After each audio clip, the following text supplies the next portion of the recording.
Maayong adlaw kaninyong tanan. Kini ang inyong ubos nga higala. Sa ubos sa lamisa, ayaw na mog katingala. Ang atong suliran nga giuluhan sa atong Certified Voice Artist Program nga gihinganlan og kon ako ang pasungkiton. Atong basahon ang usa ka kwento gikan sa basahon sa wala ng mga aswang sa syudad. Aniya ang seedless. Gusto natin lahat seedless. Na grapes, na watermelon, na avocado, na pomelo.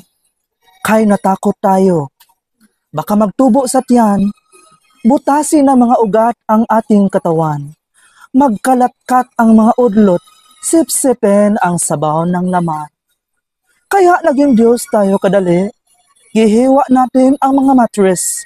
Gitanggal natin ang mga ninuno, ang mga alaala, ang mga kasing-kasing, ang mga pangarap na mga punla na magtubo sa matabang lupa sa gitna ng gubat tuwing gabi habang nagataligsik. Ako ang inyong ubos nga higala na si Ate Persing nga nagaingon. Kung ako ang pasungkiton. Maayong gabi kanin tanan o dalaygon ang Dios.